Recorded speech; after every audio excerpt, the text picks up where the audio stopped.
بعض اوقات انسان پر بیماری یا کوئی بھی تکلیف اس کے اپنے ہاتھوں کی کمائی سے آتی ہے، یعنی اس کا اپنا کوئی گناہ یا قصور ہوتا ہے جس کی بنا پر اسے وہ تکلیف پہنچتی ہے. قرآن مجید میں آتا ہے وَمَا أَصَابَكُم مِّن مُّصِيبَةٍ فَبِمَا كَسَبَتْ أَيْدِيكُمْ وَيَعْفُو عَن كَثِيرٍ،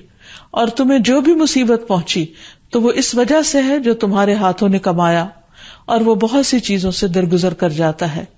اسی طرح بعض اوقات انسان کی بیماریاں اس کے کسی گناہ کا نتیجہ ہوتی ہیں. عمر رضی اللہ عنہ نے جب عباس رضی اللہ عنہ سے بارش کی دعا کرنے کے لیے کہا تو انہوں نے کہا اے اللہ، بے شک مصیبتیں گناہوں کی وجہ سے ہی نازل ہوتی ہیں اور انہیں صرف توبہ ہٹا سکتی ہے. پھر اسی طرح ایک اور روایت میں آتا ہے رسول اللہ صلی اللہ علیہ وسلم نے فرمایا جب بھی کسی رگ یا آنکھ کو نقصان پہنچتا ہے تو وہ کسی نہ کسی گناہ کی وجہ سے ہوتا ہے، لیکن جو تکالیف اللہ تعالیٰ ویسے ہی ٹالتا رہتا ہے وہ کہیں زیادہ ہو جاتی ہیں. پھر اسی طرح بعض بیماریاں انسانوں کے اعلانیہ گناہوں کی وجہ سے بھی ہوتی ہیں، جیسا کہ ایک حدیث میں آتا ہے جب کسی قوم میں بدکاری عام ہو جاتی ہے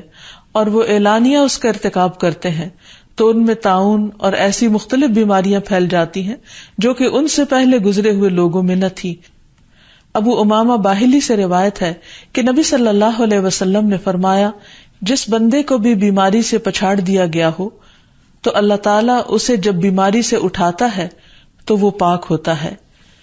تو یہ ایک حقیقت ہے کہ انسان کے گناہ اس کے لیے مشکلات کا سبب بنتے ہیں. امام ابن القیم الجوزیہ لکھتے ہیں، ان کی ایک مشہور کتاب ہے الداء والدواء، بیماریاں اور علاج. اس میں وہ کہتے ہیں کہ کوئی بھی گناہ ایسا نہیں کہ جس کے اثرات نہ ہوں. انسان سے چھوٹی یا بڑی جو بھی کوئی غلطی صادر ہوتی ہے اس کے نتیجے میں کچھ نہ کچھ اثرات اس کی زندگی پر ضرور پڑتے ہیں. ہاں اگر اللہ تعالیٰ معاف کر دے تو وہ اور بات ہے، ورنہ ہر گناہ کی ایک تاثیر ہوتی ہے، اور ان تاثیرات میں سے ایک چیز یہ ہے کہ انسان مختلف قسم کی بیماریوں میں مبتلا ہو جاتا ہے.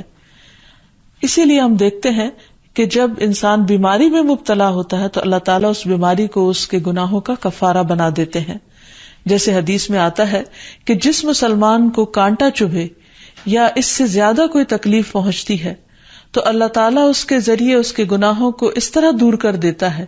جس طرح درخت سے اس کے پتے جھڑتے ہیں. تو اس سے ہمیں یہ پتہ چلتا ہے کہ بیماریوں کے آنے کے مختلف اسباب ہوتے ہیں. بیماری بہرحال جس بھی وجہ سے آئے،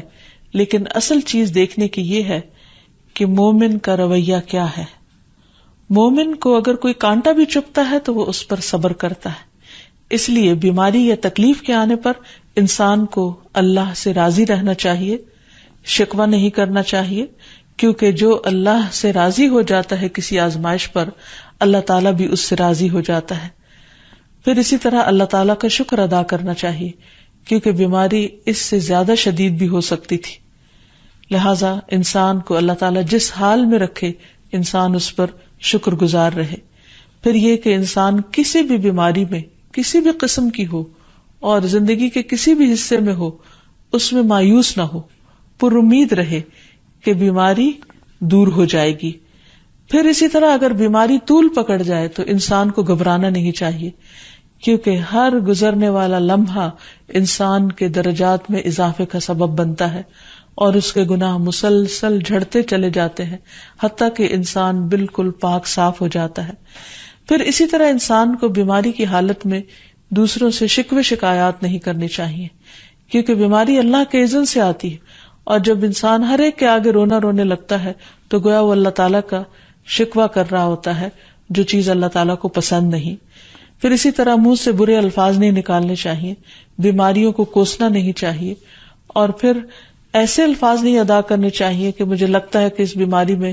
میری زندگی چلی جائے گی، یا یہ کہ کسی مریض کی عیادت کے لیے جا کر اس کو اس قسم کی بات نہیں کرنی چاہیے، خواہ کتنی ہی خطرناک بیماری کیوں نہ ہو. ہمیشہ اسے امید دلانے چاہیے، کیونکہ مایوسی کے الفاظ اور برے بھلے اور منفی قسم کی باتیں اللہ تعالیٰ کو پسند نہیں، اور انسان ویسے بھی جیسے سوچتا ہے پھر اس کے ایکشن اس کے مطابق ہونے لگتے ہیں.